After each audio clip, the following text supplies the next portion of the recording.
Cielos de Córdoba, capítulo 2. Tino se sentaba en el primer banco, cerca del pizarrón.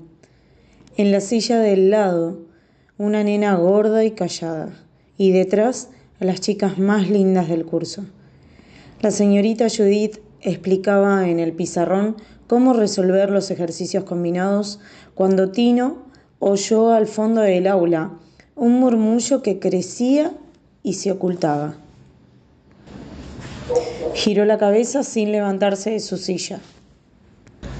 Dos de sus compañeros se reían. Otros dos, más atrás, preguntaban qué pasaba. La señorita Judith se volvió y enfrentó a la clase. El murmullo acabó y todos pusieron caras serias. Sonó la campana. En los recreos los varones armaban partidos de fútbol. 5º grado contra 6º.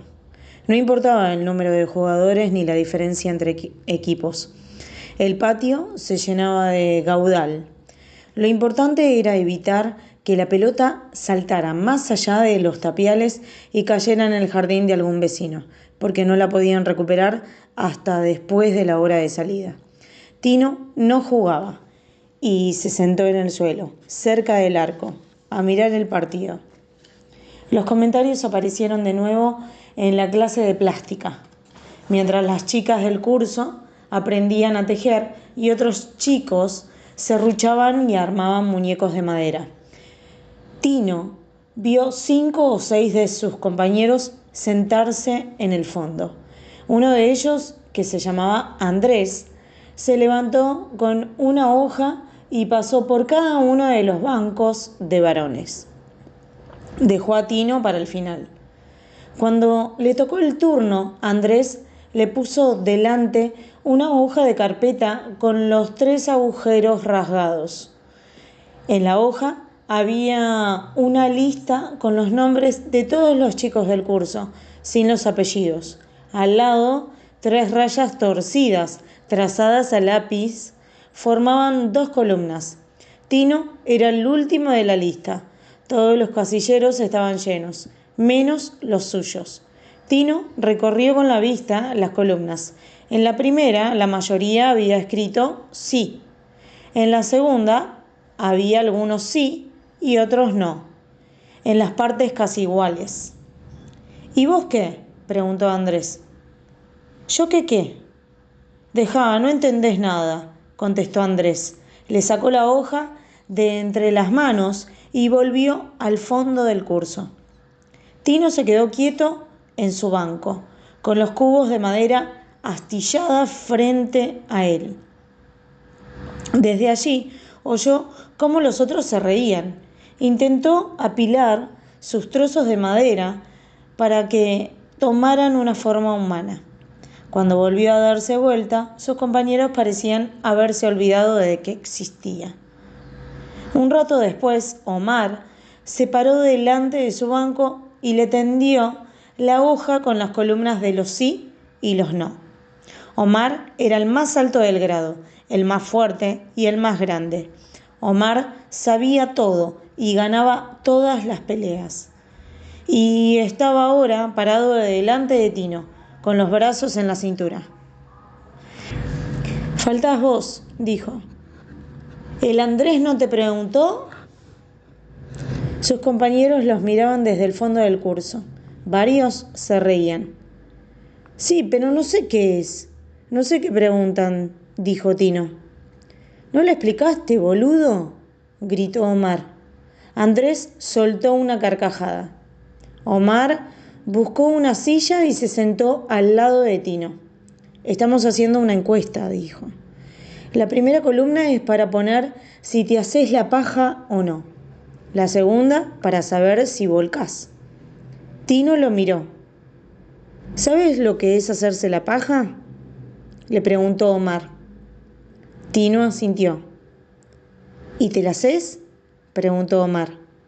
«Sí», contestó Tino. «¿Y volcás?». «Sí». «¿Mucho?». «Sí». «¿Lejos?». «Sí», contestó Tino. Omar anotó con lápiz 2 sí en las columnas que le correspondían al nombre de Tino. Se levantó de la silla y avisó, hacia el fondo, mientras se alejaba. Sí, las dos que sí. Cada mañana, al salir de la escuela, Tino visitaba a su mamá en el hospital y almorzaba con ella. Las enfermeras ya lo conocían y desde la cocina mandaban una porción mucho más grande que las de los otros enfermos. Ese día, mientras caminaba hacia el puente, Tino escuchó que alguien lo llamaba. Omar se le acercó corriendo. Se había sacado el guardapolvo y tampoco llevaba la mochila. ¿Vas al río?, preguntó.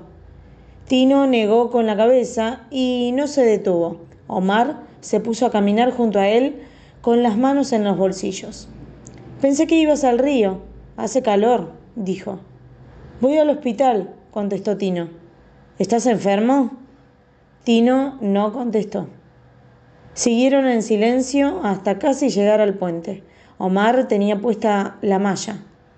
Había arrancado de uno de los árboles de la orilla una ramita verde con la que hacía sonar los barrotes de la baranda. Si querés te acompaño un pedazo. Los chicos todavía no llegaron, dijo. Tino se encogió de hombros. Mira, dijo Omar, y sacó del bolsillo de su malla una hoja doblada en 4. Tino la tomó y la desplegó. Era una hoja de revista. De un lado había una foto de una mujer desnuda. Del otro lado, la página estaba dividida en 3 y la misma mujer aparecía 3 veces, en diferentes posiciones. Se la robé a mi tío, dijo Omar. Tiene un montón.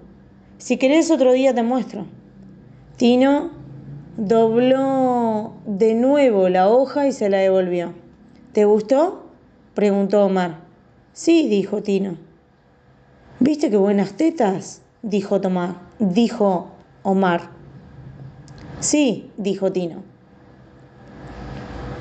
Para que Omar no conociera su pasadizo secreto, evitó la entrada de proveedores y siguió por el camino principal. Al pasar junto a la garita de la entrada grande, el guardia lo saludó alzando el brazo. Omar había guardado la hoja de la revista y caminaba de nuevo con las manos en los bolsillos. Sobre el asfalto había una piña de pino y la pateó lejos. ¿Crees que te lleve la mochila?, preguntó. ¿Crees que te ayude? Tino dijo que no hacía falta. ¿Venís a visitar a alguien al hospital? Sí, dijo Tino. Los edificios del hospital, blancos, corroídos por la lluvia y con los techos llenos de yuyos, ya aparecían entre los árboles. Por el camino de asfalto pasó una camioneta y después, volviendo del hospital, una ambulancia a marcha lenta y con la sirena apagada. ¿Hace mucho que te haces la paja?, le preguntó Omar. Por unos instantes, Tino no supo qué contestar. Sí, dijo. ¿Mucho? ¿Cuánto? 3 o 4 años. Omar contó mentalmente mientras desplegaba los dedos de su mano. ¿Desde los 8? Tino lo miró. No, entonces hace menos. Hace 4, contestó. ¿Y volcás también hace mucho?, preguntó Omar. Sí, también, dijo Tino. Caminaron un poco más. Ya se veía la entrada de la guardia. Omar se detuvo. Tengo que volverme, dijo. Bueno, dijo Tino. Omar no se iba. Tenía las manos en los bolsillos y los ojos bajos. ¿Qué se siente?, preguntó. ¿Qué se siente qué? Acabar. ¿Qué sé yo? Vos sabés, dijo Tino. En la hoja pusiste que sí, en las 2 columnas. Sí, pero no sé. Omar jugaba con una piña. La pisaba, la hacía crujir con el asfalto. ¿Qué se siente?, preguntó de nuevo. Entonces no volcás. Si no sabes es porque no volcaste nunca, dijo Tino. Omar no contestó. Yo ya me tengo que ir, dijo, y dio media vuelta. Nada, dijo Tino. Omar se detuvo. No se siente nada, dijo Tino, de nuevo. Pero todo el mundo dice que es lindo. Omar lo miraba a los ojos. Sí, es lindo, contestó Tino. ¿Es como mear?, preguntó Omar. ¿Por qué como mear? ¿Cómo salen por el mismo lado? Sí, es parecido pero diferente, contestó Tino. ¿Mejor?, preguntó Omar. Diferente, dijo Tino. Por el camino pasó un Renault 12 verde, cargado con una familia. En el asiento de atrás iban 4 o 5 chicos y uno lloraba. Oyeron los llantos y los gritos de la madre, que, sentada junto al conductor, se había vuelto hacia atrás y agarraba a uno de los nenes por el brazo. Me tengo que ir, dijo Tino, y dio unos pasos hacia el hospital. ¿Es verdad que es como moco pero blanco?, preguntó Omar. ¿Qué cosa? La leche. Sí, a veces es blanca. También puede ser verde o roja. Depende del día, contestó Tino. ¿Sí?, preguntó Omar. Sí, también azul, dijo Tino. ¿Y hay que tocarse mucho? ¿Tocarse qué?, preguntó Tino. El pito, dijo Omar, señalándose la parte de adelante de su malla. Yo una vez me toqué como media hora, pero no pasó nada. Sí, mucho. A veces hasta casi 2 o 3 horas, contestó Tino. Me tengo que ir, dijo y señaló el hospital. Sí, yo también, contestó Omar, y corrió camino abajo hacia el río. Chau, nos vemos mañana, gritó, cuando ya estaba casi en la entrada. Tino se quedó mirando cómo Omar se perdía entre los árboles que tapaban el camino, más allá de la curva. Habían cortado la luz de los pasillos del hospital y, en un recodo, un hombre en lo alto de una escalera de tijera arreglaba un fluorescente. Abajo, otro hombre, petizo y rechoncho, sostenía la escalera y comentaba un partido de fútbol. Tenía lentes muy gruesos y el uniforme de mantenimiento, la camisa y el pantalón ombú, azul decorado. Le quedaban un poco chicos. Sentada en un banco un poco más allá y frente a una puerta que decía Doctora Chacón, una mujer cargaba a un niño envuelto en una pañoleta. Tino pasó junto a ellos. Chau, Tino, se escuchó desde las alturas, y Tino vio cómo el hombre de la escalera le hacía un gesto con la mano. Tino lo saludó y siguió caminando. Al doblar el pasillo escuchó la voz de un hombre más bajo preguntar quién era ese y al otro contestar. Pero no pudo oír la respuesta porque atravesaba una de las salas de espera llena de gente. La secretaria, detrás del mostrador, comía un yogur. Cada tanto gritaba un número y señalaba un consultorio. Otra secretaria le explicaba a un viejo por qué ella no podía firmarle una receta. Lo tiene que ver el doctor y él se la firma, decía. Pero el viejo era insistente. Tenía puestas unas zapatillas de pana y un pantalón con tiradores. Sobre el mostrador, cerca de unos papeles y de un florerito de cerámica blanca, había una bolsita de plástico. Tino la manoteó y se echó a correr. «Tino, Tino», le gritó la secretaria. Tino no le hizo caso. Corrió un trecho más, se desvió a un costado y siguió las cañerías hasta la sala de espera de ginecología. Ahí se sentó y abrió la bolsita. Adentro había media docena de caramelos masticables, un alfajor, tatín y un paquete de cigarrillos particulares. Se comió un caramelo, tiró el papel por la ventana abierta y fue directo a la sala general de mujeres. Alcira estaba acostada sobre la cama con las manos unidas sobre la panza. Tenía puesto un batón rosado con florcitas amarillas. Tino se acercó despacio, pero Alcira igual reconoció sus pasos. «Por fin te acordaste de la Alcira», dijo. Él se sentó en el borde de la cama y puso la bolsa entre sus manos. Antes, en el pasillo, se había guardado los cigarrillos en la mochila. Los dedos de Alcira eran blancos y se movían rápido. Encontró los caramelos y se comió el alfajor. Después tomó cada uno de los caramelos, los sacó fuera de la bolsa y preguntó cuál era su color. «Este», preguntó. «Rojo», contestó Tino. «Este, amarillo. Este, no hay ningún verde. No hay ninguno verde», interrumpió Tino. «Quédate tranquila. Había uno verde, pero ya me lo comí yo». «No me gustan los verdes», dijo Alcira. «Tienen gusto a chinche». «Ya sé», dijo Tino. «Por eso me lo comí yo». Alcira peló los caramelos y cuando los 5 estuvieron sin papel, se los metió todos juntos en la boca. Masticaba con los labios apretados. La gran bola de caramelos y saliva se le marcaba en la mejilla. «Dice el doctor Rodríguez que si seguís así se te van a caer los dientes», dijo Tino. «Ese no sabe nada», contestó Alcira. «Además, ya se me han salido como 3. Es porque no te cepillas». «No tiene nada que ver, se salen de viejos que son».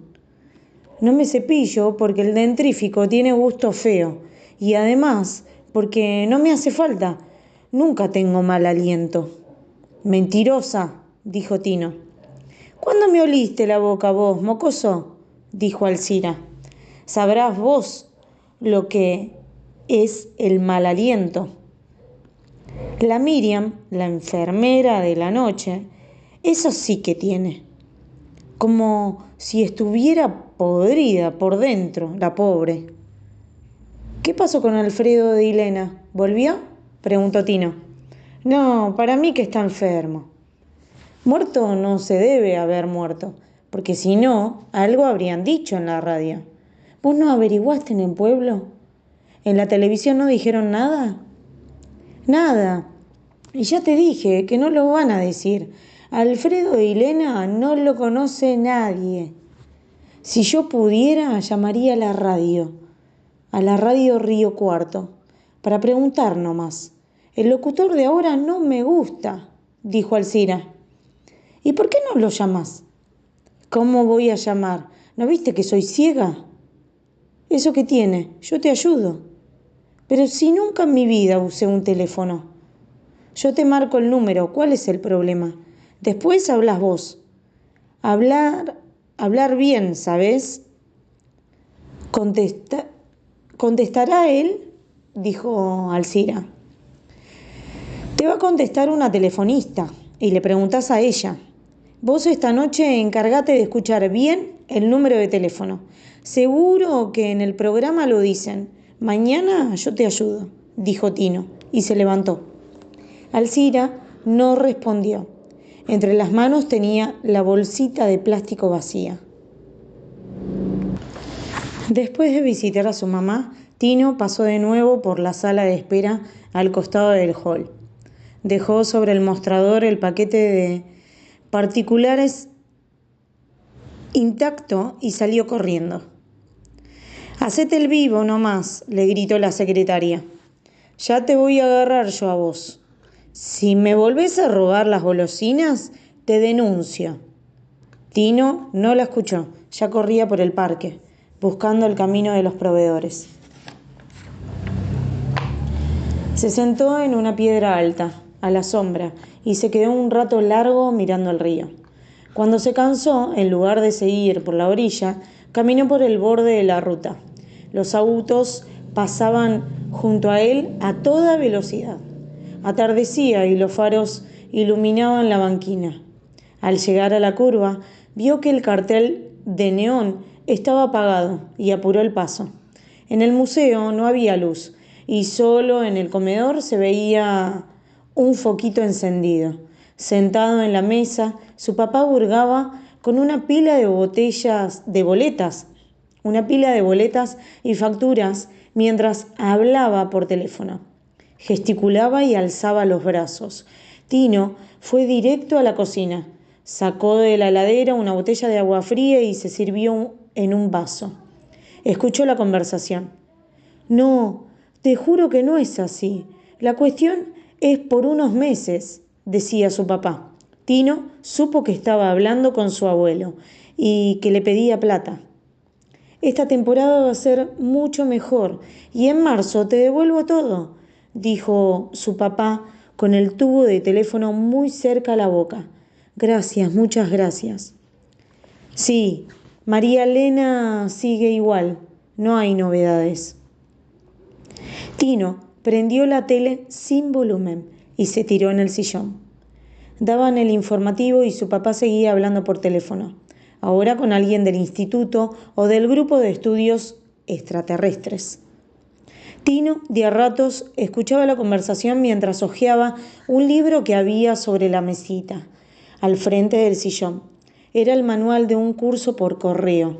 La tapa decía Ovninología, curso autodidáctico de la EIFE, Escuela de Investigadores en Fenómenos Especiales, dictado por el profesor Roberto Messina y licenciada Amalia Cecilia Moyano. Tino leyó algunos fragmentos del libro, que en realidad era un conjunto de hojas mal mecanografiadas y engrampadas por los bordes. Al final de cada capítulo venía un cuestionario. Su papá había tratado de responder el cuestionario número 8. Había pasado en limpio las preguntas en una hoja en blanco y anotado las respuestas que sabía. Quedaban sin responder las preguntas número 1. ¿Cuáles son los antecedentes más antiguos de contactos del tercer tipo? La número 5. ¿Cuántos tipos de humanoides pueden definirse y cómo se caracteriza cada uno de ellos? Y la número 9. En toda la superficie del planeta existen construcciones tipificadas que sirven de puente entre el cielo y la tierra. ¿Cuáles son sus aspectos predominantes? Enumere las 3 construcciones más importantes. En un extremo de la mesa, su papá había dejado preparado el sobre en el que mandaría las respuestas a Buenos Aires, junto a un giro postal. Te manda saludos el abuelo, dijo el papá de Tino, mientras colgaba el teléfono. Tino se levantó y subió el volumen del televisor.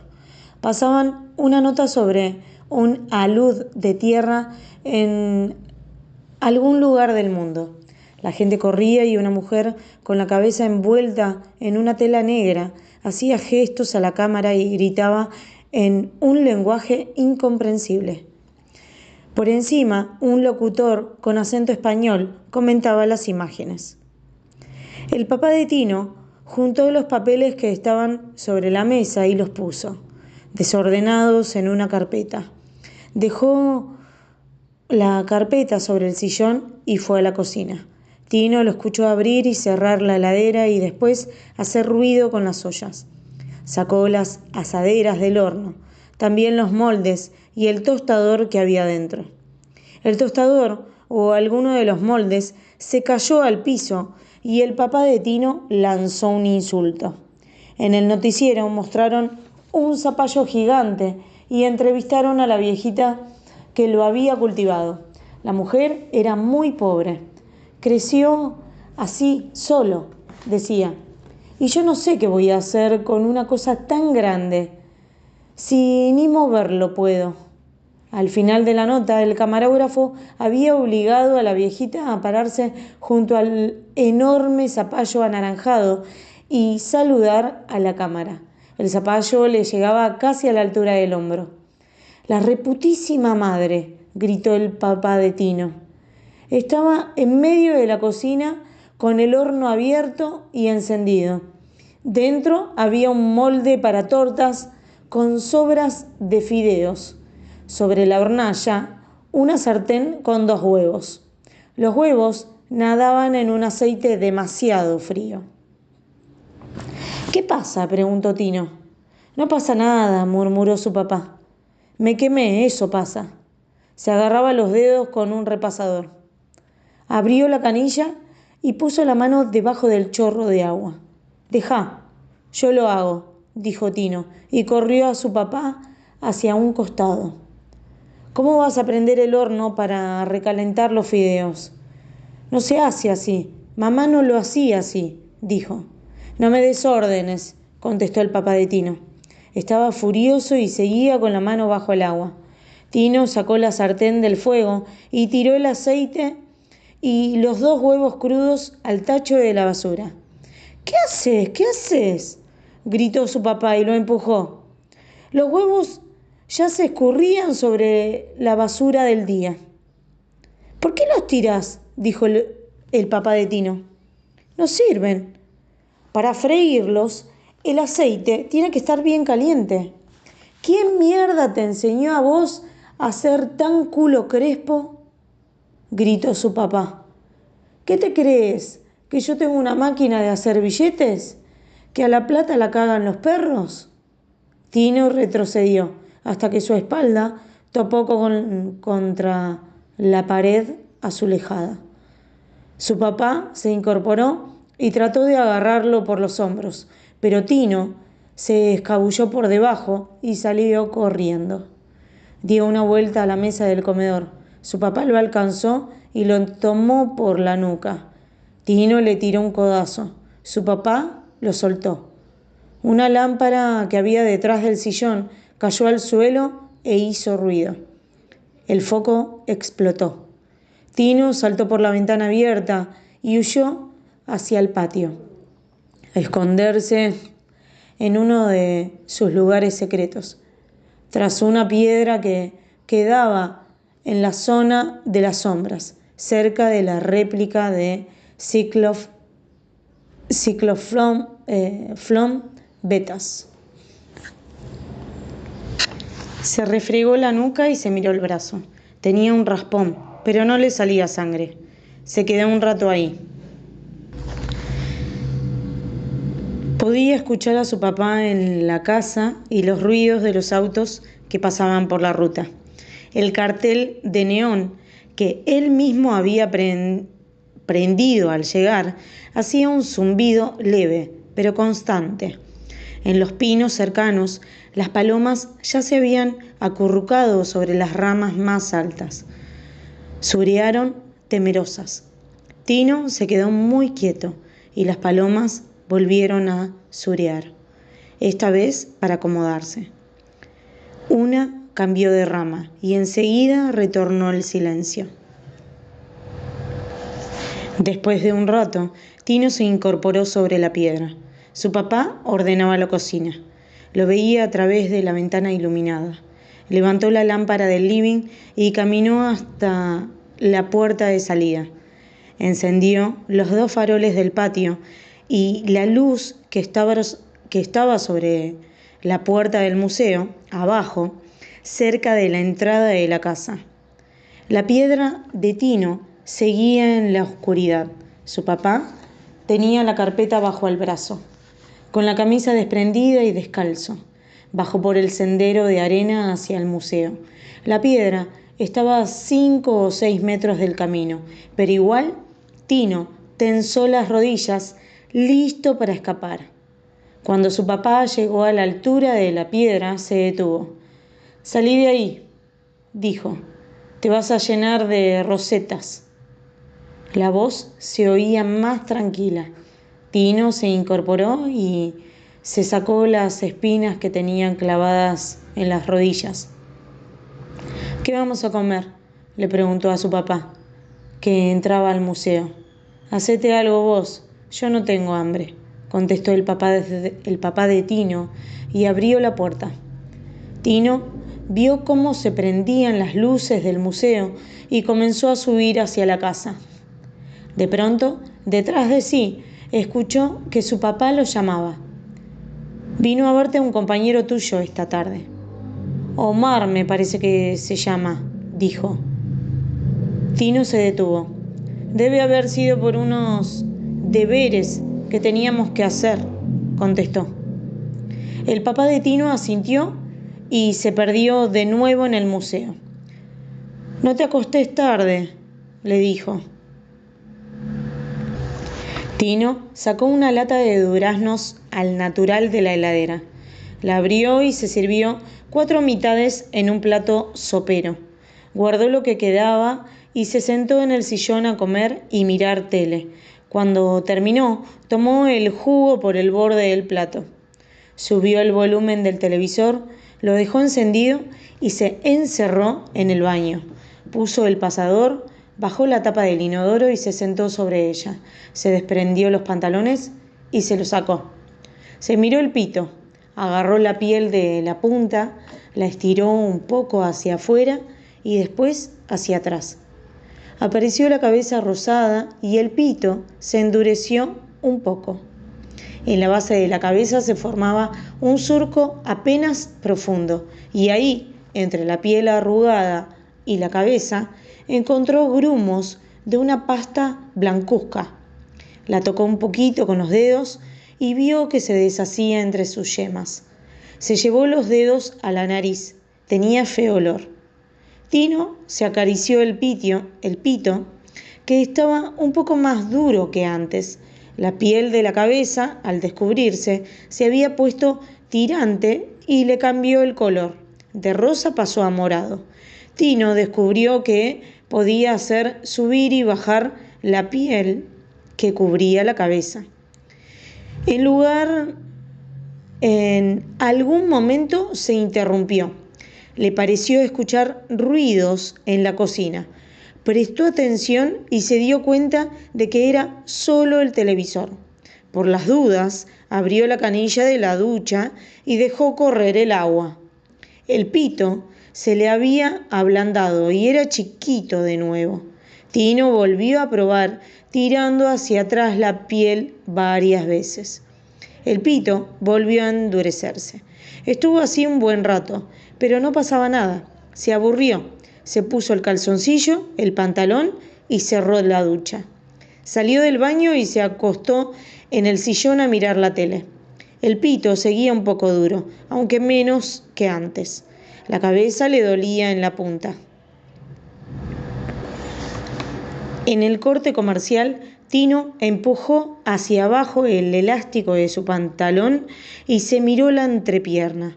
La piel que usualmente cubría la cabeza había quedado recogida hacia atrás y la toalla blanca del calzoncillo le hacía doler. Se acomodó el pito para que no tensara la tela. Las propagandas terminaron y la película que estaba viendo, una de robots asesinos, empezó de nuevo. Tino se quedó dormido en el sillón. A la madrugada, su papá lo despertó y lo mandó a la cama.